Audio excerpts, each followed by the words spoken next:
फिर से आप सभी का स्वागत है मेरे प्यारे दोस्तों आपके अपने यूट्यूब चैनल पर। मेरे प्यारे दोस्त, अगर आप अब में फर्स्ट ईयर में हैं और आपने शिक्षा शास्त्र ले रखा है तो उस वीडियो को पूरा देखिएगा, क्योंकि वीडियो में जो है काफ़ी ज़्यादा मज़ा आने वाला है और वीडियो आपके लिए काफ़ी ज़्यादा इंपॉर्टेंट भी होने वाला है। इंपॉर्टेंट इसलिए होने वाला है क्योंकि हम बात करने वाले हैं शिक्षा शास्त्र के पेपर नंबर 1 के बारे में, ठीक है, जिसका नाम है शिक्षा के दार्शनिक आधार। उसके बारे में हम चर्चा करने वाले हैं। आज ही आपकी पहली क्लास है, ठीक है। प्रश्न नंबर 1 है। ये प्रश्न हम कवर करने का प्रयास करेंगे क्योंकि इससे क्वेश्चन हर वर्ष बनते हैं, चाहे अतलगुत्तरीय देख लीजिए, लघुत्तरीय, दीर्घोत्तरीय। किसी न किसी में कभी कभी तो ऐसा हो जाता है कि दोनों सेक्शन में आ जाते हैं, लघुत्तरीय अतिलघुत्तरीय दोनों में, ठीक है।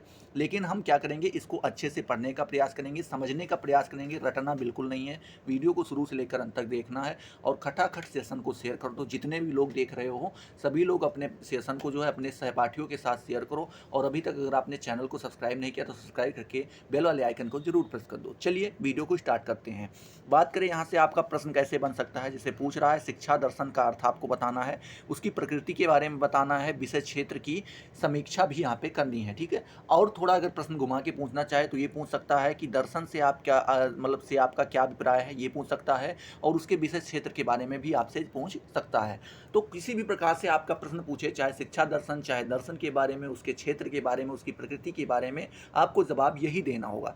पहली हेडिंग यहाँ पे दिया गया है शिक्षा दर्शन का अर्थ एवं परिभाषा। पहले हम देखेंगे इसके अर्थ के बारे में और उसके बाद हम देखेंगे कि इसकी परिभाषा कौन से विद्वान ने क्या क्या दी है। ये सारी जानकारी यहाँ पे हम लोग लेंगे, ठीक है। चलिए स्टार्ट करते हैं। बात करें इसका जवाब आपको कुछ इस प्रकार से देना होगा कि दर्शन का अर्थ अत्यंत व्यापक है। मतलब जो इसका अर्थ है, दर्शन एक छोटा सा शब्द है, लेकिन अगर इसका हम अर्थ निकालें तो एक बहुत बड़ा इसका अर्थ निकल के आता है। और इसका क्षेत्र अत्यंत विस्तृत है। मतलब इसका क्षेत्र भी सीमित नहीं है, विस्तृत क्षेत्र है, काफ़ी बड़ा क्षेत्र है, ठीक है। आगे देखते हैं। इसमें लिखना होगा कि इसी कारण आज हमारे समक्ष आध्यात्मिक दर्शन, मतलब जितने भी हमारे आध्यात्मिक दर्शन हैं, ठीक है, नैतिक दर्शन जितने भी हैं, ठीक है, उसके बाद आदि ही नहीं वरन सामाजिक दर्शन, मतलब यहाँ पे कह रहा है कि आध्यात्मिक और नैतिक दर्शन ही नहीं, देखें तो सामाजिक दर्शन भी, और जो आर्थिक दर्शन है वो भी, राजनीतिक दर्शन भी, शिक्षा दर्शन आदि शब्द भी आते हैं। ये किसके अंतर्गत आते हैं, तो ये सभी शब्द जो है आपके दर्शन के अंतर्गत ही आ जाते हैं, ठीक है। दर्शन को आप हल्के में मत लीजिएगा, इसके अंतर्गत बहुत सारी चीज़ें आ जाती हैं। बात करें आगे, उपयुक्त सभी विषयों में दर्शन का अभिप्राय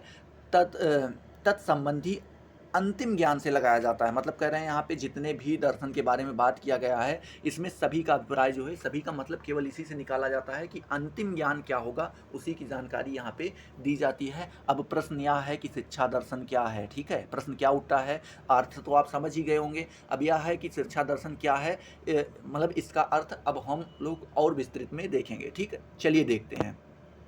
आगे हम लोग देखते हैं। यहाँ पे लिखा है कि शिक्षा दर्शन के अर्थ को स्पष्ट करते हुए कनिंघम महोदय ने, किसने मेरे प्यारे दोस्त, कनिंघम महोदय ने लिखा है। क्या लिखा है, उन्होंने लिखा है कि प्रथम दर्शन सभी वस्तुओं का विज्ञान है। पहला तो उन्होंने ये बताया है कि जो दर्शन है वो क्या है, सभी वस्तुओं का क्या है, विज्ञान है। किसी भी वस्तु के बारे में आपको अच्छे से जानकारी लेना है तो आपको दर्शन का अध्ययन करना ही होगा, ठीक है।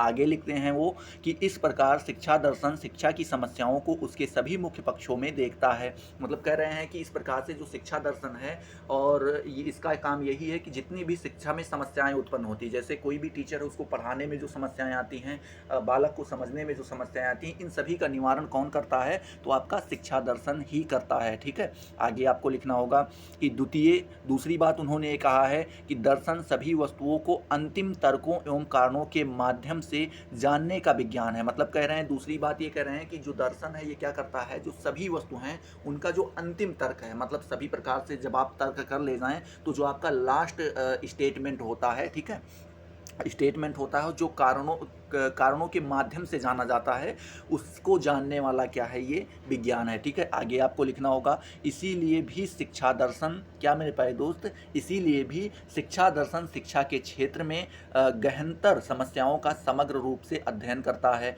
मतलब कह रहे हैं इसीलिए कहा जा सकता है कि जो शिक्षा दर्शन है वो क्या करता है, शिक्षा के क्षेत्र में जितनी भी है उसमें गहराई के साथ उसका अध्ययन करता है और हमारे सामने जो है वो हमें लाभान्वित करवाता है, हमारी समस्याओं को हल करता है। आगे आपको लिखना होगा होगा आगे कि और शिक्षा विज्ञान के लिए उन समस्याओं को अध्ययन के लिए जोड़ देता है। मतलब कह रहे हैं जो शिक्षा विज्ञान के लिए है वो क्या करता है, उन समस्याओं को अध्ययन के लिए जोड़ देता है। जो समस्याएं एक बार आ जाती हैं उन चीज़ों को आपके अध्ययन में जोड़ दिया जाता है कि फिर कभी हो सकता है आपके भविष्य में ऐसी समस्याएं आए तो आपको ऑलरेडी उन चीज़ों के बारे में पता हो और आप उनका निवारण आराम से कर सकें। ठीक है, आगे आपको लिखना होगा जो तात्कालिक है तथा जिनका वैधानिक विधि से सरलतापूर्वक अध्ययन किया जा सकता है। उदाहरणार्थ मतलब उदाहरण के रूप में आप दे सकते हैं छात्र योग्यता के मापन की समस्या। मतलब छात्र की योग्यता का जब आप मापन करते हैं, अब चाहे वो इंटरव्यू में करते हो, चाहे लिखित परीक्षा लेते हो या मौखिक परीक्षा लेते हो, किसी भी प्रकार की जब आप परीक्षा लेते हैं मेरे प्यारे दोस्त, तो उसमें जो आपकी मदद करवाता है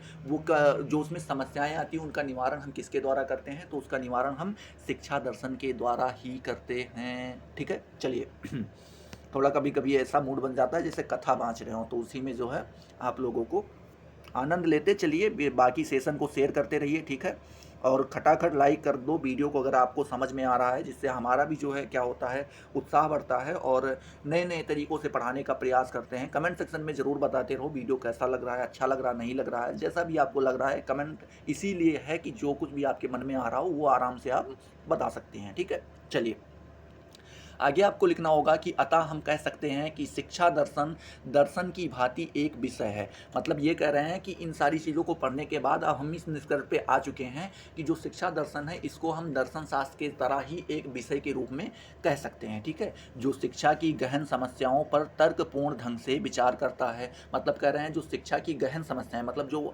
बहुत पुरानी पुरानी समस्याएं हैं उन पे क्या करता है वो तर्कपूर्ण, मतलब तर्कपूर्ण ढंग से कि उसके सभी पक्ष को, पक्ष विपक्ष दोनों को देखते हुए फिर उनका क्या करता है, निवारण करता है, उनका विचार करता है और शैक्षिक समस्याओं का दार्शनिक ढंग से हल निकालने का प्रयास करता है। ठीक है, जो समस्याएं आती हैं उनका हल भी यही ढूंढता है। किस तरीके से, तो दार्शनिक ढंग से। ठीक है, आगे आपको लिखना होगा अर्थात शिक्षा के विभिन्न अंगों के संबंध में दार्शनिक विचारों का निर्धारण शिक्षा दर्शन कहलाता है। ठीक है, तो आई होप ये जो आपका शिक्षा दर्शन का अर्थ था ये आपको यहाँ पे समझ में आ गया होगा। ठीक है, चलिए देखते हैं अगली हेडिंग आपकी है शिक्षा दर्शन की प्रकृति। ठीक है, शिक्षा दर्शन की प्रकृति क्या है ये हम यहाँ पे थोड़ा बहुत देखने का प्रयास करेंगे। Nature of educational philosophy. ठीक है, इसके बारे में अगर हम चर्चा करें तो कह सकते हैं कि शिक्षा शास्त्र और शिक्षा दर्शन में पहला वैज्ञानिक और दूसरा दार्शनिक है। ठीक है, मतलब कह रहे हैं कि जो शिक्षा दर्शन है इसमें जो शिक्षा शास्त्र में जो शिक्षा दर्शन है वो क्या है, पहला तो वैज्ञानिक है और दूसरा आप इसे क्या कह सकते हैं, दार्शनिक भी कह सकते हैं। अनेक शिक्षा शास्त्री इस अंतर को भूलकर शिक्षा दर्शन को शिक्षा शास्त्र के सिद्धांत मान बैठते हैं। मतलब कह रहे हैं कि बहुत सारे ऐसे वैज्ञानिक शिक्षा शास्त्री हमें देखने को मिले हैं जो इस अंतर को भूल जाते हैं कि शिक्षा एक वैज्ञानिक भी है और दार्शनिक भी है। इस चीज़ को वो भूल जाते हैं और क्या करते हैं, शिक्षा दर्शन को शिक्षा शास्त्र के शिक्षा शास्त्र का सिद्धांत मान बैठते हैं। ठीक है, मतलब समझते हैं बस ये शिक्षा शास्त्र का ही एक वो है। ठीक है, चलिए आगे आपको लिखना होगा शिक्षा दर्शन की प्रकृति दार्शनिक है। जो शिक्षा दर्शन की प्रकृति है वो क्या है, दार्शनिक है, क्योंकि शिक्षा के साथ जब दर्शन लग जाए तो आपको समझ में आ ही जाता होगा कि शिक्षा की जो प्रकृति है शिक्षा दर्शन की वो दार्शनिक ऑटोमेटिक हो जाती है।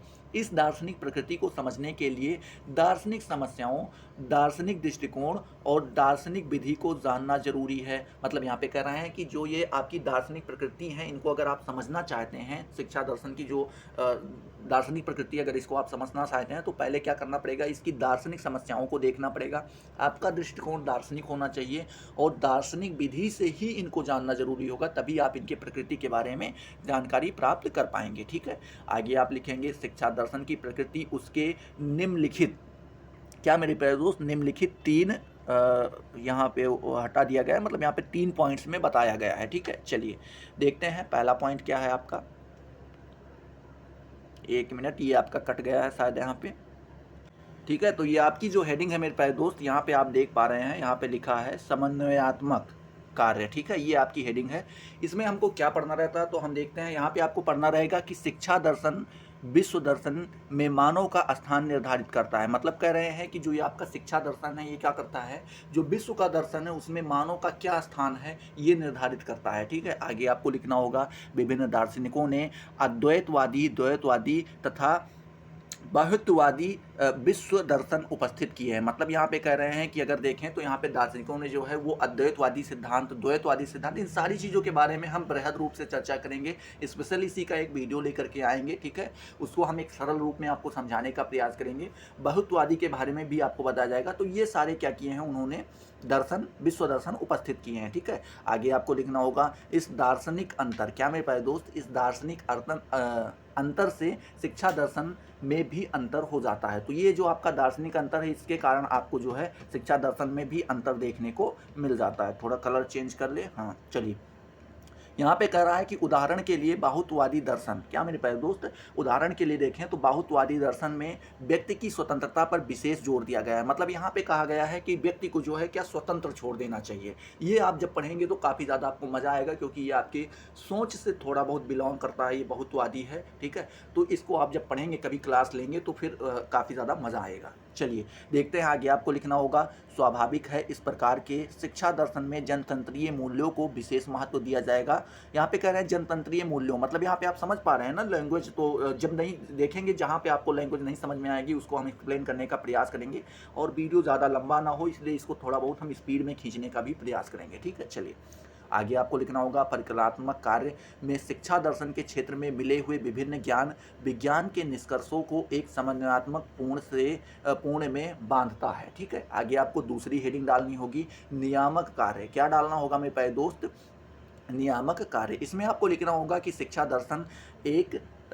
दर्शन का एक दूसरा महत्वपूर्ण कार्यनियात्मक है। क्या है मेरे प्यारे दोस्त, कार्यनियात्मक कार्य है। आगे इसमें लिखना होगा वह शैक्षिक, क्या मेरे प्यारे दोस्त, वह शैक्षिक प्रक्रिया के लक्ष्यों को, मतलब जो आपका टारगेट रखा जाता है उसको, आदर्शों को, मतलब जो आपके आइडियल होते हैं उनको, ठीक है। उसके बाद एवं नियमों को, मतलब जो आपके कानून वगैरह बनाए जाते हैं उनको निर्धारित करता है। आगे आपको लिखना होगा दर्शन में तत्वों एवं मूल्यों का समन्वय किया जाता है। जो तत्व होते हैं आपके और जो मूल्य होते हैं, इन दोनों का क्या कर दिया जाता है दर्शन में, समन्वय, मतलब एक साथ कर दिया जाता है, मिला दिया जाता है। जहाँ तथ्यों का ज्ञान विभिन्न विज्ञानों से मिलता है। क्या करता है मेरे प्यारे दोस्त, जहाँ तथ्यों का ज्ञान, जो तथ्य होते हैं उनका ज्ञान जो है हमें कई सारे विभिन्न विज्ञान, मतलब बहुत सारे विज्ञानों से मिलता है, प्राप्त होता है। आगे आपको लिखना होगा वहाँ मूल्य दर्शन के क्षेत्र में करते हैं। क्या मेरे प्यारे दोस्त, वहाँ मूल्य दर्शन के क्षेत्र में करते हैं, ठीक है। आगे आपको लिखना होगा इस प्रकार शिक्षा के क्षेत्र में कौन से मूल्य को प्राप्त करने का प्रयास किया जाएगा। मेरे यहाँ पे क्या कह रहे हैं कि इस प्रकार से अगर हम देखें तो जो शिक्षा का क्षेत्र है उसमें हमें कौन से मूल्यों को प्राप्त करने का प्रयास किया जाएगा, इसका उत्तर कौन देता है हमें, शिक्षा दर्शन देता है, ठीक है। आगे आपको लिखना होगा यहाँ पर यह नहीं समझना चाहिए कि मूल्य एवं तथ्य सर्वथा, क्या मेरे प्यारे दोस्त, जो मूल्य हैं और जो तथ्य हैं ये सर्वथा, सर्वथा का मतलब होता है हमेशा, परमानेंट, ठीक है, एक दूसरे से भिन्न है। ये हमेशा एक दूसरे से भिन्न नहीं होते हैं। तथ्यात्मक आधार के बिना मूल्य कोरे आदर्श हैं। कोरे का मतलब समझ रहे हैं, एकदम सफ़ेद कागज कह सकते हैं। तो अगर आपके पास तथ्यात्मक आदर्श नहीं है तो आपके मूल्य क्या हैं, बिल्कुल बेकार हैं, एक तरीके से कह सकते हैं। और मूल्य के अभाव में तथ्य का कोई अर्थ नहीं है। यहाँ पे आप कह सकते हैं कि मूल्य और तथ्य दोनों क्या हैं, एक सिक्के के दो पहलू हैं, ठीक है। आगे आपको लिखना होगा कि दार्शनिक यहाँ अपने अनुभवों के आधार पर मूल्यों की कल्पना करता है। क्या करता है मेरे प्यारे दोस्त, जो दार्शनिक है वो अपने अनुभवों पे, मतलब जो उसने अभी तक अनुभव प्राप्त किया है उसके आधार पर क्या करता है, मूल्यों की कल्पना करता है। वहाँ उन औचित्य सिद्ध करने के लिए तथ्यात्मक परिणाम भी देता है, ठीक है। तो आई होप ये भी आपका जो है नियामक कार्य वाला भी आपका हेडिंग जो है ये आपका क्लियर हो गया होगा। तीसरी हेडिंग यहाँ पे दी गई है समीक्षात्मक कार्य, तीसरी और आखिरी हेडिंग है। इसमें आपको लिखना होगा कि जहाँ दर्शन ज्ञान विज्ञान के द्वारा प्राप्त सामग्री पर समन्वयात्मक विधि से कार्य करते हुए उसको एक पूर्ण में बांधता है। मतलब यहाँ पे कह रहे हैं कि जो दर्शन है वो ज्ञान विज्ञान के द्वारा, जो ज्ञान है विज्ञान है उसके द्वारा प्राप्त सामग्री, उसके सामने जो सामग्रियाँ प्राप्त होती हैं पर समन्वयात्मक विधि से क्या करता है, कार्य करते हुए उसको क्या करता है, पूर्ण में बांधता है, मतलब उसको एक पूर्ण बनाता है। वहीं दूसरी ओर वह विभिन्न विज्ञानों के निष्कर्ष की समीक्षा भी करता है। क्या करता है मेरे प्यारे दोस्त, वहीं वह क्या मेरे प्यारे दोस्त, वहीं दूसरी ओर वह क्या करता है, विभिन्न विज्ञानों के निष्कर्षों की क्या करता है, समीक्षा करता है। ठीक है, आगे आपको लिखना होगा समीक्षात्मक कार्य ही उसे विज्ञानों के, क्या मेरे प्यारे दोस्त, जो समीक्षात्मक कार्य हैं वो क्या करते हैं, उसे विज्ञानों के विज्ञान की संज्ञा प्रदान करता है। ठीक है, आगे आपको लिखना होगा शिक्षा दर्शन में, क्या मेरे प्यारे दोस्त, शिक्षा दर्शन में शिक्षा संबंधित विचारों एवं क्रियाओं की कठोरता पूर्वक समीक्षा की जा सकती है। किस प्रकार से की जा सकती है, कठोरता पूर्वक समीक्षा की जा सकती है। उसमें वह जांच की जाती है कि शैक्षिक विचारों में जिन प्रत्ययों का प्रयोग किया जाता है वह अपने अनुरूप अनुभव को कहाँ तक सही अभिव्यक्त करते हैं। वास्तव में वैज्ञानिक के कार्यों की समीक्षा के लिए दर्शन की प्रक्रिया आवश्यक है। मतलब कह रहे हैं, अगर हम देखें तो वास्तविकता ये है कि अगर जो वैज्ञानिक हैं आपके, उनके कार्यों की अगर आप समीक्षा करना चाहते हैं, समीक्षा का मतलब आप समझ पा रहे हैं, मतलब जांच एक तरीके से कह सकते हैं, एक सरल शब्द देना चाहें तो जांच कह सकते हैं। तो अगर आप उसकी जांच करना चाहते हैं तो उसके लिए आपको दर्शन की प्रक्रिया क्या होगी, आवश्यक होगी। दर्शन के नियम आपको वहाँ पे लागू करने होंगे, किंतु यह आवश्यक नहीं है कि दार्शनिक और वैज्ञानिक अलग अलग व्यक्ति हों। ठीक है, यहाँ पे ये कहा नहीं रह सकता, और ये बिल्कुल आवश्यक नहीं है कि दोनों जो वैज्ञानिक होते हैं और दार्शनिक के दोनों अलग अलग व्यक्ति हों, ये एक भी हो सकते हैं। ठीक है, आगे आपको लिखना होगा यदि शिक्षा शास्त्री को शिक्षा विज्ञान के साथ साथ शिक्षा दर्शन में भी पर्याप्त प्रशिक्षण प्राप्त है। मतलब कह रहे हैं कि यहाँ पे अगर हम देखें तो जो शिक्षा शास्त्री हैं उनको शिक्षा विज्ञान के साथ साथ शिक्षा दर्शन में भी क्या है, काफ़ी ज़्यादा उन्हें प्रशिक्षण प्राप्त है, उन्होंने उसका भी अध्ययन कर रखा है। तो वह अपने चिंतन और विचार में जिन मूल्य प्रत्ययों का प्रयोग करेगा उनकी समीक्षात्मक जांच करेगा। मतलब कह रहे हैं जिसको क्या हो कि शिक्षा विज्ञान का भी ज्ञान प्राप्त हो और जिसको शिक्षा दर्शन का भी ज्ञान प्राप्त हो। अब जब वो कोई चीज़ तैयार करेगा तो वो दोनों चीज़ों को क्या करेगा, अपने नज़र में रखते हुए, दोनों पहलुओं को चेक करते हुए उन सारी चीज़ों के बारे में ज्ञान मतलब समीक्षा उनकी करेगा। ठीक है, आगे आपको लिखना होगा कि क्या लिखना होगा मेरे प्यारे दोस्त, कि वह कहाँ थे, हाँ, वह यह देखा गया है कि उनके निर्णय कहाँ तक प्रमाणिक हैं। मतलब कह रहे हैं कि वह यह देखा गया है कि, मतलब वहाँ पे हम ये देख सकते हैं कि उनके निर्णय कहाँ तक प्रमाणिक हैं। मतलब वहाँ पे हम ये देख सकते हैं कि उनके निर्णय जो है कितने प्रमाणिक हैं, कितने सही है, ये सारी जानकारी हमें यहाँ पे प्राप्त हो जाती हैं। उनके पक्ष अथवा विपक्ष में कौन कौन से प्रमाण उपलब्ध हैं, पक्ष और विपक्ष दोनों चीज़ों को लेकर के इनको चलना होता है। तो वहाँ पे जो उनका पक्ष है उसमें उनके पास कौन कौन से जो है प्रमाण है, और जो उनका विपक्ष वाला पहलू है उसमें उनके कौन कौन से प्रमाण हैं, इन दोनों चीज़ों की हम जानकारी वहाँ पे देख सकते हैं। ठीक है, आगे आपको लिखना होगा यह निर्णयों की भाषा पर ध्यान देगा। क्या मेरे प्यारे दोस्त, जो आपका निर्णय होगा उसकी भाषा पर क्या करता है, ध्यान देता है, ताकि निर्णय अनुभव को सही रूप में अभिव्यक्त कर सके। तो जो निर्णय है वो क्या कर सके, जो आपका अनुभव है उसको सही रूप में अभिव्यक्त कर सके। ठीक है, आगे हम देखेंगे शिक्षा दर्शन के क्षेत्र के बारे में। ठीक है, तो हम लोग देखते हैं शिक्षा दर्शन के क्षेत्र के बारे में, इसका क्षेत्र कितना बड़ा है, कितना व्यापक है, इसकी बारे में भी हम जानकारी प्राप्त करते हैं। ठीक है, तो इसमें हम देखेंगे वस्तुतः शिक्षा की प्रत्येक क्रिया, क्या मैं कह, जितनी भी उसकी क्रिया है वो शिक्षा दर्शन के अंतर्गत रखा जाता है। क्या कहाँ पे रखा जाता है, तो शिक्षा दर्शन के अंतर्गत उन चीज़ों को रखा जाता है। अर्थात शिक्षा का उद्देश्य हम इसको कहाँ पे रखते हैं, शिक्षा दर्शन के अंतर्गत ही रखते हैं।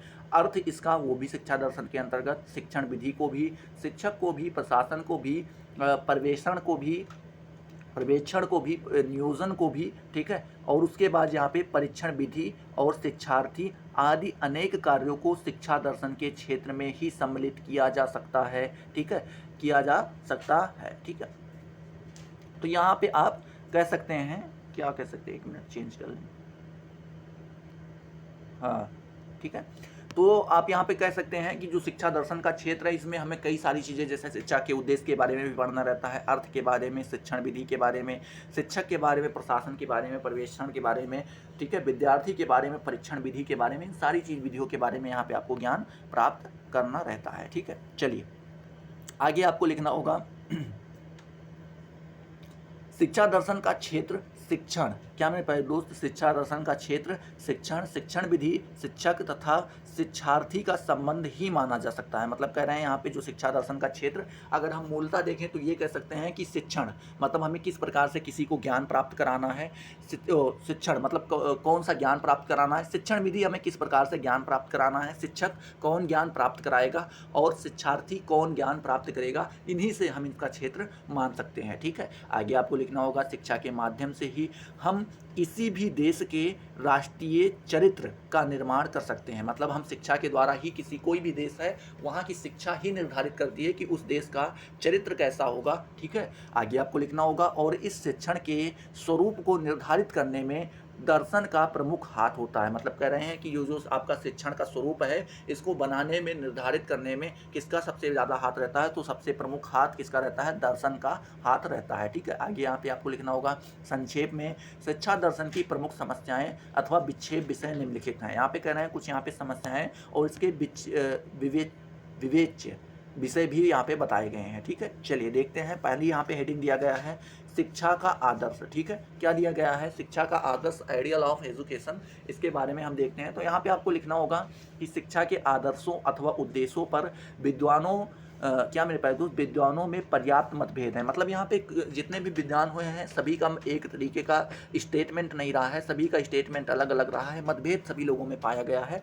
आगे आपको यहाँ पे लिखना होगा प्लेटो, अरस्तो, पेस्टोलॉजी, विवेकानंद, रविन्द्रनाथ टैगोर जैसे विद्वान ने शिक्षा का उद्देश्य चरित्र निर्माण माना है। इन लोगों ने क्या माना है, इन लोगों ने शिक्षा का उद्देश्य जो है क्या माना है कि चरित्र निर्माण ही शिक्षा का उद्देश्य है। ठीक है, आगे आपको लिखना होगा गांधी जी ने आत्मनिर्भर बनना शिक्षा का उद्देश्य माना है। गांधी जी हैं वो अलग ही चल रहे हैं, वो कह रहे हैं कि शिक्षा का उद्देश्य क्या है, आप आत्मनिर्भर बने, यही शिक्षा का उद्देश्य होता है।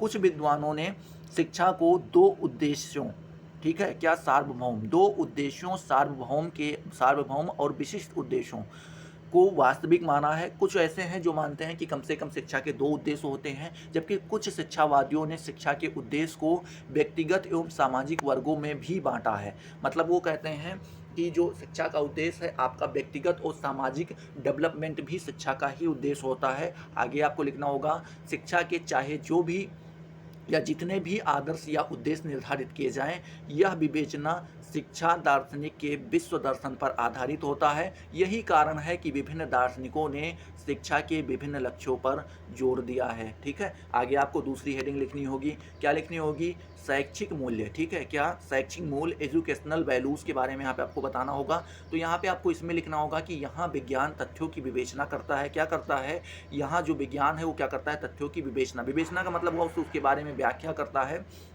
वहाँ दर्शन में विशेष रूप से मूल्यों पर विचार किया जाता है। शिक्षा दर्शन में शैक्षिक, क्या मेरे प्यारे दोस्त, शिक्षा दर्शन में शैक्षिक मूल्यों पर विशेष रूप से विचार किया जाता है। शैक्षिक मूल्य का एक उदाहरण शिक्षार्थी की उपलब्धि परीक्षाएं हैं। ठीक है, जिनके द्वारा विद्यार्थी को योग्यता का मूल्यांकन किया जाता है। विद्यार्थी की कितनी योग्यता है इसका मूल्यांकन भी हम इसके द्वारा ही करते हैं। ठीक है, तीसरी हेडिंग आपका यहाँ पे दिया गया है कि ज्ञान का सिद्धांत। क्या दिया गया है मेरे प्यारे दोस्त, ज्ञान का सिद्धांत एवं शिक्षा। ठीक है, theory of knowledge and education. यहाँ पे आपको लिखना होगा कि शिक्षा का कार्य ज्ञान देना है। शिक्षा का कार्य क्या है मेरे प्यारे दोस्त, ज्ञान देना है। यह ज्ञान क्या है, ठीक है, यह ज्ञान क्या है, इसकी सीमा क्या है, इसकी कसौटी क्या है, सत्य क्या है, असत्य क्या है, ज्ञान प्राप्त करने के साधन कौन कौन से हैं, इन सब प्रश्नों को लेकर शिक्षा दर्शन में विभिन्न दार्शनिकों ने भिन्न भिन्न मत उपस्थित किए हैं, जिनका शिक्षा के लिए बड़ा महत्व है। ठीक है, यहाँ पे कह रहे हैं कि जो आपके प्रश्न उठते हैं कि शिक्षा क्या है, ज्ञान क्या है, शिक्षा का कार्य क्या है, इसकी सीमाएं क्या हैं, कसौटी क्या है, सत्य क्या, असत्य क्या है, इन सारी चीज़ों के बारे में जो है जितने भी वैज्ञानिक हुए हैं उनका मत अलग अलग रहा है। ठीक है, चलिए आगे यहाँ पे आपको चौथी नंबर हेडिंग मिल जाएगी, आर्थिक व्यवस्था एवं शिक्षा। क्या मेरे प्यारे दोस्त, आर्थिक व्यवस्था एवं शिक्षा, इकोनॉमिक सिस्टम एंड एजुकेशन के बारे में पढ़ें तो यहाँ पे कह सकते हैं कि शिक्षा व्यवस्था से ही समाज की आर्थिक वर्गों के स्वरूप का स्वरूप भी निर्धारित होते हैं। मतलब कह रहे हैं कि जब तक कोई भी समाज है अगर वो शिक्षित नहीं होगा तब तक वो अपने आर्थिक स्थिति को डेवलप नहीं कर पाएगा, और जब लोग अपनी आर्थिक स्थिति को डेवलप कर ले जाएंगे तो समाज का भी जो आर्थिक स्थिति है वो भी ऑटोमेटिक डेवलप हो जाएगी। ठीक है, जैसे आप कहीं पे अगर शहर वगैरह में जाएं तो वहाँ पे देखते हैं, कहते हैं कि भाई ये हाई सोसाइटी का मतलब क्या हुआ, वहाँ पे जो लोग हैं वो शिक्षित हैं, वो किसी ना किसी सेक्टर में जॉब कर रहे हैं या बिजनेसमैन हैं या कोई भी है, तो वो क्या है कि अपनी जो है एक उच्च लेवल पर पहुँच गए हैं और वो सोसाइटी जो है हाई सोसाइटी कहलाती है। तो यही कारण होता है। आगे आपको यहाँ पे लिखना होगा, शिक्षा व्यवस्था में संपत्ति की संस्था का स्वरूप भी निर्धारित होता है। मतलब जो संपत्ति की संस्था है उसका स्वरूप क्या होगा ये भी निर्धारित किसके द्वारा होता है, शिक्षा व्यवस्था के द्वारा होता है। फिर अनेक आर्थिक प्रश्नों में शिक्षा व्यवस्था एवं शिक्षकों के मानसिक स्वास्थ्य का तथा शिक्षार्थी के कार्य पर प्रभाव पड़ता है।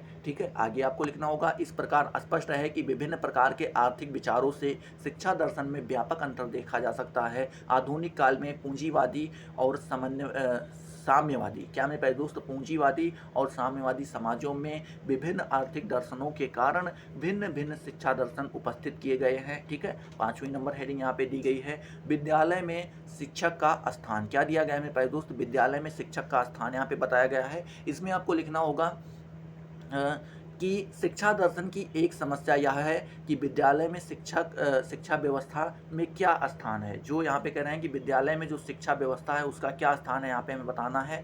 तो यहाँ पे आपको लिखना है कि कुछ लोग शिक्षा की, क्या मैंने पहले, तो शिक्षा को विद्यालय की सीमा तक ही केंद्रित कर देते हैं। मतलब कह रहे हैं कि उसकी जो सीमा है उसको मान देते हैं कि इसकी जो सीमा है वो विद्यालय की सीमा तक ही केंद्रित है। आगे आपको यहाँ पे लिखना होगा, वहाँ शिक्षा को व्यापक अर्थ में लेने वाले शिक्षा दार्शनिकों ने विद्यालय के बाहर परिवार व समाज में भी शिक्षा को अधिक महत्वपूर्ण माना है। और उसके बाद आगे लिखना होगा कि विद्यालय की व्यवस्था, पाठ्यक्रम, आय व्यय के साधन, प्रबंधन इत्यादि अनेक बातों को लेकर शिक्षा दार्शनिकों में वाद विवाद होता है। ठीक है, आगे आपको यहाँ पे लिखना होगा, 6 नंबर हेडिंग यहाँ पे आप देख पा रहे होंगे। 6 नंबर हेडिंग क्या है मेरे प्यारे दोस्त, आप यहाँ पे 6 हेडिंग देख सकते होंगे मेरे प्यारे दोस्त। 1 मिनट, कलर चेंज कर लें। 6 नंबर हेडिंग यहाँ पे आप देख रहे होंगे कि शिक्षा एवं सामाजिक प्रगति। क्या मेरे प्यारे दोस्त, शिक्षा एवं सामाजिक प्रगति, यहाँ पे लिखा है एजुकेशनल सोशल प्रोग्रेस। ठीक है, इसके बारे में लिखें तो यहाँ पे आप कह सकते हैं कि सामाजिक प्रगति की धारणा से भी शिक्षा दर्शन पर व्यापक प्रभाव पड़ता है। मतलब कह रहे हैं जो सामाजिक प्रगति की धारणा है इससे भी शिक्षा दर्शन पर हमें अच्छा खासा प्रभाव देखने को मिलता है। सामाजिक प्रगति क्या है, उसकी कसौटी क्या है, आदि महत्वपूर्ण प्रश्नों को लेकर शिक्षा दार्शनिकों में मतभेद दिखाई पड़ता है। मतलब कह रहे हैं ये जो आपके प्रश्न हैं कौन कौन से, कि शिक्षा प्रगति क्या है और उसकी कसौटी क्या है, इसमें भी जितने भी विद्वान हुए उन्होंने अपना अलग अलग मत पर पेश किया है। ठीक है, 7वीं नंबर हेडिंग आपकी यहाँ पे आ रही है, शिक्षा का पाठ्यक्रम। इसमें आपको जो है देखने को मिलेगा कि शिक्षा पाठ्यक्रम भी, क्या मेरे प्यारे दोस्त, शिक्षा पाठ्यक्रम शिक्षा दर्शन की महत्वपूर्ण समस्या है। मतलब कह रहे हैं जो ये आपका शिक्षा का पाठ्यक्रम है, मतलब बालक का क्या पाठ्यक्रम होना चाहिए, उसको क्या क्या पढ़ना चाहिए, ये भी एक क्या हो जाता है आपका महत्वपूर्ण समस्या बन के आपके सामने आती है। ठीक है, आगे आपको लिखना होगा, पाठ्यक्रम के विषय, क्या मेरे प्यारे दोस्त, पाठ्यक्रम के विषय इस आधार पर निर्धारित किए जाते हैं कि बालक में क्या क्या विकास करना है। मतलब कह रहे हैं कि जो आपका पाठ्यक्रम होता है वो हमें ये देख करके डिसाइड करना होता है कि आपके अंदर क्या क्या, किन किन चीज़ों को विकसित करना है, किन किन चीज़ों को आपके अंदर डेवलप करना है, उसी के मद्देनजर रखते हुए आपका पाठ्यक्रम तैयार किया जाता है। ठीक है, आगे यहाँ पे लिखना होगा, ऐसा कि आप केवल पढ़ ही रहे हैं, आपके यहाँ पे ऐसा कुछ है नहीं। ठीक है, कुछ है नहीं, यहाँ की जो आपका जो पाठ्यक्रम होता है वो सभी के लिए ही होगा। आपका इंटरेस्ट है तो पढ़ो, आपका इंटरेस्ट नहीं है तो भी आपको पढ़ना ही पड़ेगा। आपको हिस्ट्री पढ़नी पड़ती है, बाबर कब आए, अकबर कब गए, ये आपको पढ़ना ही पड़ेगा, आपका इंटरेस्ट हो या ना हो। अब मान लीजिए आपका इंटरेस्ट जो है किसी दूसरे चीज़ में है, अब आपको साइंटिस्ट बनना है तो आपको हिस्ट्री की क्या ज़रूरत है, लेकिन आपको अनिवार्य बताया गया ना 9 तक तो आपको पढ़ना ही पढ़ना पड़ेगा। 10 तक पढ़ना पड़ता है आपको, एक सामाजिक विज्ञान का जो है आपको पेपर देना पड़ता है, तो 10 तक तो आपको पढ़ना ही पढ़ना पड़ेगा। भाई मुझे क्यों पढ़ना, मुझे नहीं पढ़ना है। लेकिन यहाँ पे ऐसा कुछ है नहीं। अभी देखो नई शिक्षा नीति आई है, हो सकता है आपको कुछ परिवर्तन देखने को मिले। अब देखते हैं बाकी और उसको किस किस प्रकार की जानकारी की आवश्यकता है, ठीक है। मतलब कह रहे हैं यहाँ पे ये भी ध्यान में रखा जाता है कि उसको किन किन प्रकार की जानकारी की आवश्यकता है, ठीक है। आगे यहाँ पे लिखना है पाश्चात्य दार्शनिकों के साथ साथ भारतीय दार्शनिकों ने भी शिक्षा में नैतिक और सौंदर्यात्मक शिक्षा को महत्वपूर्ण माना है। यहाँ पे कह रहे हैं कि जो पाश्चात्य मतलब बाहर के दार्शनिक हैं और जो भारतीय दार्शनिक हैं, इन दोनों ने भी क्या माना है कि नैतिक दर्शन के साथ नैतिक शिक्षा के साथ में सौंदर्यात्मक शिक्षा को भी महत्वपूर्ण उन्होंने क्या किया है, माना है, ठीक है। आगे आपको लिखना होगा किंतु इनके अतिरिक्त भारतीय शिक्षा दार्शनिकों ने धार्मिक एवं आध्यात्मिक शिक्षा पर भी विशेष जोर दिया है। तो जो आपके भारतीय दार्शनिक हैं उन्होंने इस चीज़ों पे काफ़ी ज़्यादा वो जोर दिया है। भारतीय शिक्षा शास्त्री जो हैं उन्होंने ये बताया है कि बालक को जो है इसको दर्शन के बारे में भी और अपने धर्म के बारे में, अपने अध्यात्म के बारे में भी जानकारी अच्छे से प्राप्त करनी चाहिए, ठीक है। आगे आपको लिखना होगा आधुनिक काल में पुस्तकीय पढ़ाई के साथ साथ शारीरिक शिक्षा, क्या मैं कह दूँ, शारीरिक शिक्षा को भी आवश्यक माना जाता है, माना ही जाता है, यहाँ पे आवश्यक होता कुछ नहीं है। आगे यहाँ पे आपको लिखना होगा कि इस प्रकार शिक्षा दर्शन शिक्षा के पाठ्यक्रम निर्धारण में महत्वपूर्ण भूमिका निभाती है, ठीक है। चलिए 8वीं नंबर हेडिंग आपकी जो है और आखिरी हेडिंग है, ये आपको यहाँ पे दी गई है कि शिक्षा की प्रक्रिया, ठीक है। शिक्षा की प्रक्रिया भी आपको, ठीक है। तो आपकी हेडिंग क्या है, प्रोसेस ऑफ एजुकेशन, मतलब आपकी शिक्षा की प्रक्रिया कैसी होगी इसके बारे में देखते हैं। तो यहाँ पे लिखना है आपको कि शिक्षा दार्शनिक शिक्षा की प्रक्रिया का सूक्ष्म विश्लेषण करते हैं। जो आपके शिक्षा दार्शनिक है, शिक्षा दर्शन है, ये क्या करता है, ये आपकी जो शिक्षा की प्रक्रिया है उसका सूक्ष्म विश्लेषण मतलब गहनता के साथ छोटी छोटी बातों पर भी वो ध्यान देता है और उसमें उठने वाले प्रश्नों की समीक्षा करता है। मतलब वहाँ पे जो प्रश्न उठते हैं उनकी क्या करता है, वो समीक्षा करता है। शिक्षा की प्रक्रिया शिक्षा की प्रक्रिया शिक्षक शिक्षार्थी संबंध एवं परिवेश में शिक्षार्थी के संबंध निर्धारित होते हैं। मतलब कह रहे हैं जो ये शिक्षा की प्रक्रिया है ये क्या करती है, एक टीचर और एक स्टूडेंट के बीच में क्या संबंध होने चाहिए, ठीक है, उनके परिवेश क्या होने चाहिए, ये सारी चीज़ें जो है क्या करती है, निर्धारित करती है, ठीक है। आगे आपको लिखना होगा शिक्षा की प्रक्रिया में पाठ्यक्रम के चुनाव का महत्वपूर्ण स्थान होता है। जो शिक्षा की प्रक्रिया इसमें हम देखें तो जो पाठ्यक्रम का एक प्लेस देखने को मिलता है, उसका जो स्थान देखने को मिलता है वो क्या है, काफ़ी ज़्यादा इम्पॉर्टेंट है। पाठ्यक्रम को ठीक प्रकार से चलाने के लिए छात्र एवं शिक्षक दोनों में अनुशासन, कर्तव्योपासना, रुचि एवं प्रयास की आवश्यकता होती है, ठीक है। ये सारी चीज़ें देखनी चाहिए। आगे आपको लिखना होगा कि शिक्षा की प्रक्रिया से किस छात्र ने कितना ज्ञान प्राप्त किया है, इसका मापन एवं मूल्यांकन किया जाता है।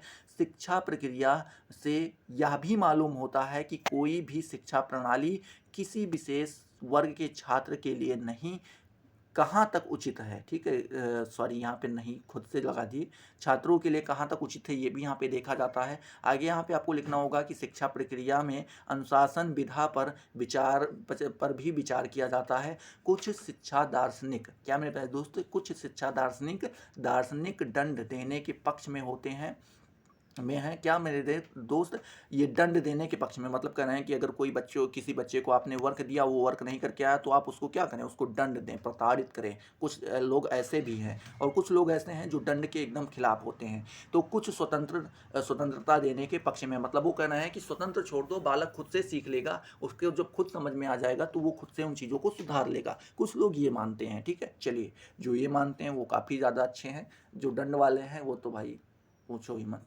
आगे आपको यहाँ पे लिखना होगा शिक्षा दर्शन की उक्त समस्याओं को लेकर आधुनिक काल में दार्शनिक मतों का जन्म हुआ है, जैसे व्यवहारवाद, ठीक है, अस्तित्ववाद, यथार्थवाद, आदर्शवाद, बौद्धिक मानवतावाद, फांसीवाद, साम्यवाद एवं जनतंत्रीय शिक्षा दर्शन का यहाँ पे क्या हुआ, हमें उदय हुआ और ये देखने को मिला।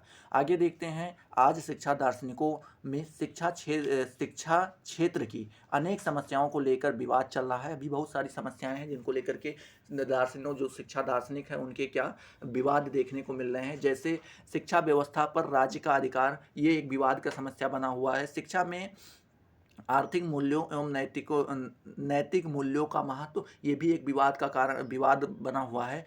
नैतिक एवं धार्मिक शिक्षा की आवश्यकता आदि, ये भी क्या है, एक आपका विवाद के रूप में देखने को मिलता है।